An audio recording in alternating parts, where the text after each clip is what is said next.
Morning all of you, please sit down. आज हम अपने टॉपिक में आते हैं, है ना। अब यहाँ पे हम देखेंगे वैदिक कालीन शिक्षण विधियाँ। तो वैदिक कालीन शिक्षण विधियाँ हमें देखना है। इसके लिए ये देखेंगे कि वैदिक कालीन की जो हम शिक्षण विधियाँ देख रहे हैं, तो पहले गुरुकुल में जो शिक्षा प्रणाली थी उस समय क्या था कि वो शिक्षा प्रणाली मौखिक हुआ करती थी। मौखिक ही गुरु शिष्य को ज्ञान प्रदान करते थे, मौखिक रूप से संस्कृत भाषा में समझाते थे, 4 वेदों का ज्ञान कराया जाता था। जो बालक जैसे आयु स्तर के होते थे उनको उस तरह के वेदों का ज्ञान दिया जाता था। तो आज हम देखेंगे कि वैदिक कालीन शिक्षण विधियों में क्या क्या बताया गया है। इसमें एक नंबर पे पहली विधि थी इनकी मौखिक विधि। तो मौखिक विधि में बताया जाता था कि यहाँ 4 वेदों का ज्ञान कराया जाता था मौखिक विधि में। तो 4 वेदों में जो बालक जैसे आयु स्तर के होते थे उनको वैसे वेदों की शिक्षा दी जाती थी। संस्कृत में भी मौखिक प्रवचन ज्ञान दिए जाते थे और फिर उसके बाद प्रश्नोत्तर किया जाता था। कुछ इस तरह की व्यवस्था नहीं थी कि ऐसे ब्लैक बोर्ड व्हाइट बोर्ड हो या कोई स्लेट पट्टी हो या कॉपी पेन हो, ऐसा कुछ भी नहीं होता था। जो भी गुरु थे वो मौखिक ही शिक्षा शिष्यों को दिया करते थे और फिर छात्र उनको कंठस्थ करते थे और फिर गुरु उसको सुन के उनके बालकों को अवगत करते थे कि हाँ, हमने जो गुरु ने जो ज्ञान प्रदान किया है वो शिष्यों को समझ में आया है। तो इस तरह से मौखिक शिक्षा दी जाती थी किसमें, मौखिक विधि में। और इसके साथ साथ मौखिक विधि में जो वेद की ऋचाएं थी, वेद की ऋचाओं का अर्थ ये है कि वेद की ऋचाओं में वेद मंत्र, जो वेदों के अंदर मंत्र हुआ करते थे, जो भी दोहे पद्धतियां मंत्र वगैरह और भी जो उच्चारण है वो सारी चीजें शिष्यों को करवाई जाती थी। तो इसके अनुसार पूरा ज्ञान शिष्यों को दिया जाता था। अब आते हैं विवेचन विधि में। तो ये मौखिक विधि के द्वारा उन्हीं के अनुसार चलते चलते विवेचन विधि में आते थे। तो विवेचन विधि में ये होता था कि छात्रों को सारी चीजों का कंठस्थ ज्ञान करवाया जाता था, मौखिक चीजों में बताया जाता था। फिर शिष्यों से क्वेश्चन किए जाते थे और छात्र स्मरण करके याद करके स्वयं आत्मसात करते थे। फिर आते हैं यहाँ पे तीसरा प्रवचन विधि में। प्रवचन विधि में गुरु वेदों का ज्ञान छात्रों को दिया करते थे। छात्र चुपचाप मनन शांति से गुरु की बातें सुनकर ज्ञान ग्रहण करते थे और फिर उसके बाद जब पूरा प्रवचन विधि हो जाती थी उसके बाद गुरु शिष्यों से एक एक करके प्रश्न पूछा करते थे और जो शिष्य उत्तर गुरुओं को देते थे तो उससे गुरु एक आकलन कर लेते थे कि हाँ, उन्होंने जो प्रवचन दिए हैं वो पूरे शिष्यों को समझ में आ गया है। अब इसके बाद यहाँ पर चौथे नंबर पर चिंतन मनन ध्यान धारण विधि।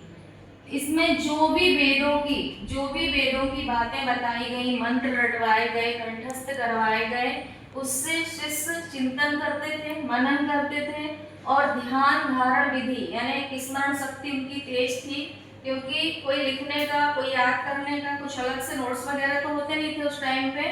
तो जो गुरु मौखिक क्रिया द्वारा बच्चों को मौखिक विधि से समझाते थे उसी का वो चिंतन मनन करते थे, उसी को याद करते थे, उसी को कंठस्थ करते थे और उसके सामने फिर गुरु के सामने प्रत्यक्ष रूप से परीक्षा के रूप में गुरु के सामने प्रस्तुत होते थे। यहाँ पे आते हैं व्यवहारिक विधि में।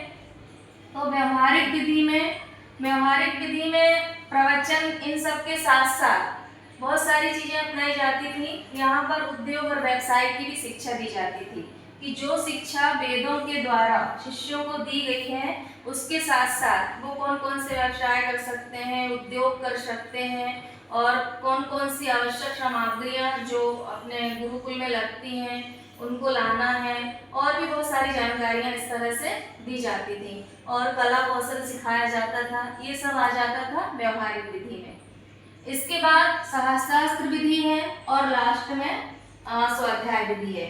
तो इसके लिए यहाँ ये शास्त्र विधि में इसमें बताया गया है कि इसका उपयोग जो गुरु जो भी समझाते थे, बताते थे, शिष्यों को उनके प्रश्नों का उत्तर देना पड़ता इससे छात्रों के ज्ञान का आकलन हो जाता था।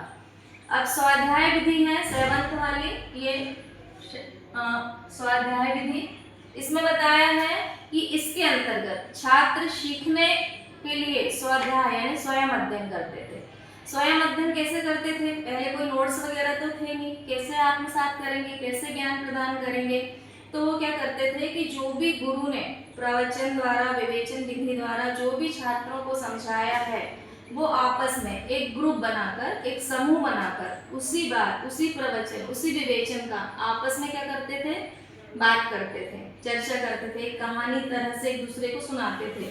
तो उनसे जो चीजें वेदों में, मंत्रों में जो चीजें बताई गई थी, वो उनको एक कहानी के तहत याद हो जाती थी। आपस ग्रुप में डिस्कस करते थे तो उनको याद हो जाती थी, और फिर जब याद हो जाती थी, और इसी को कहते थे वो स्वाध्याय करना। जैसे हम कहते हैं ना कि आप स्वयं पढ़ो, स्वयं याद करो, तो वो उनका इसी तरह का स्वयं अध्ययन होता था।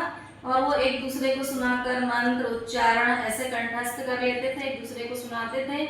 जब ये सारी चीजें वो स्वयं अध्ययन से कर लेते थे, तो उसमें एक आत्मचिंतन से ही वेदों का अध्ययन कर सकते थे।